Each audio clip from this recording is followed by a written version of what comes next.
Oh my goodness, you guys, I cannot believe what I'm about to tell you today. So grab your coffee, sit down, and let's chat about this absolutely mind-blowing royal news that has everyone talking. I've been following this story all week, and I just had to come on here and share my thoughts with all of you beautiful people. Now, I know you guys are excited for more, but before we delve into further discussion, if you haven't subscribed, come on guys, what are you waiting for? Hit like, subscribe, and ring that notification bell ASAP. So now, Princess Catherine, our beloved future queen, just did something that has completely shattered my expectations of how royals behave. Picture this. The Princess of Wales, one of the most famous women in the world, boarding a regular commercial flight to Scotland with Princess Charlotte and Prince Louis. Can you imagine being on that plane? I would have absolutely lost my mind.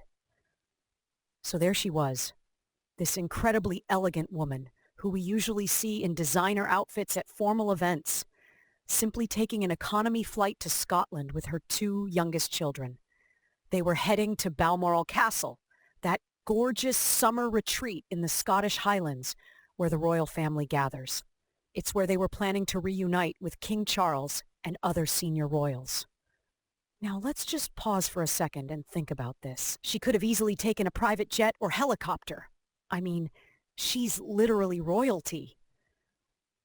But no, Catherine chose to fly commercial, like the rest of us mere mortals.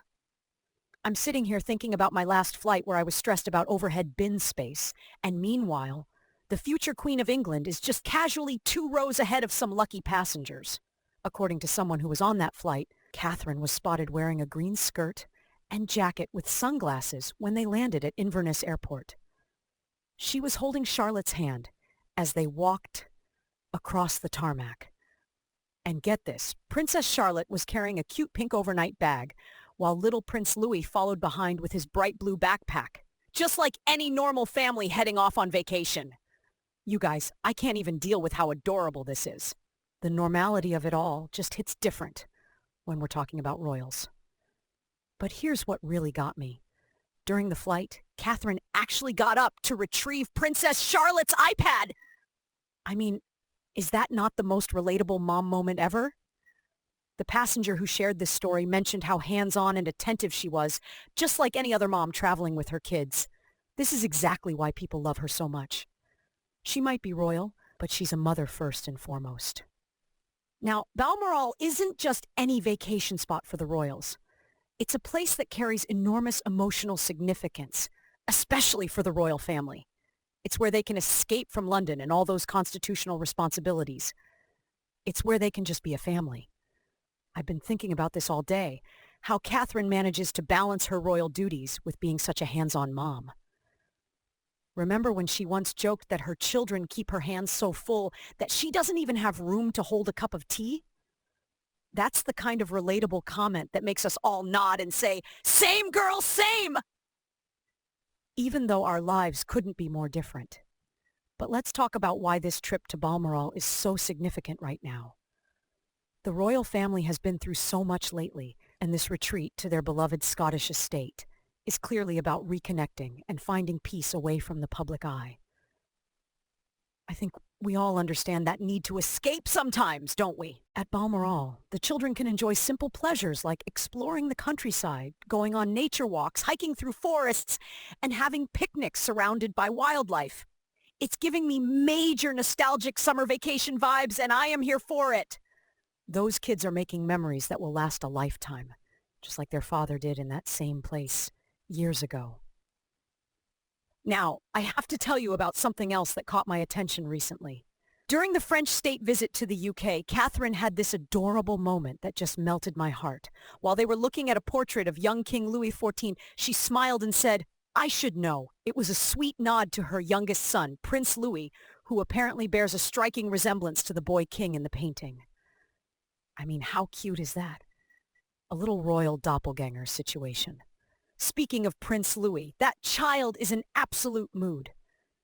At Trooping the Color this year, he was seen dancing, which made Catherine smile. This kid steals the show every single time he appears in public, and honestly, I live for those moments. He's giving us personality for days. And let's not forget Princess Charlotte, who was sweetly looking after her mom during the appearance, wiping condensation off a window so they could wave to the crowds together. These little gestures tell us so much about how Catherine is raising her children, with kindness, consideration, and awareness of their royal duties, but also with room to be children. You know what I find fascinating? Catherine once joked that William is often the one making tea when people visit their home. According to sources, their house is a lovely, welcoming home, not a fancy, stuffy palace in any way. I don't know about you, but I love picturing Prince William, the future king, making cups of tea for guests like it's no big deal. Let's circle back to their current living situation for a second. The Wales family is living in Adelaide Cottage, which has this gorgeous pastel pink exterior and was originally built for Queen Adelaide in 1831. It's on the Windsor Great Park Estate, which spans 4,800 acres. Talk about a backyard! But, and this is where things get a bit concerning, there's been a major warning issued about the grounds this summer. Apparently, they've been infested by an invasive insect known as the oak processionary moth, which was accidentally introduced to the UK in 2005 and first spotted in the park in 2018. I'm seriously hoping the Wales family is being careful about this issue while enjoying their outdoor activities. I think what strikes me most about all these stories is how Catherine manages to maintain this perfect balance between royal protocol and just being a normal mom. She's expected to be perfect at all times, to represent the monarchy with grace and dignity, but she also clearly prioritizes giving her children as normal a childhood as possible under such extraordinary circumstances. Remember back in January 2021, during the height of COVID lockdowns? William and the kids reportedly put together a tea party for Catherine's birthday at their country home in Norfolk. Even in the midst of a global pandemic, they found ways to celebrate and create joy. That's something we can all take inspiration from, don't you think?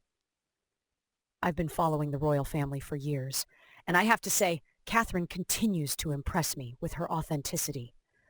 She could easily delegate childcare duties to staff. I mean, she's the Princess of Wales. But instead, she takes her children to Wimbledon, where George and Charlotte are often seen joining their tennis-loving mom. Charlotte was even spotted smiling when Catherine received a standing ovation at the tournament. What do you guys think about all this? Drop a comment below and let me know if you'd be able to keep your cool if you found yourself on a commercial flight with royalty. Would you ask for a selfie?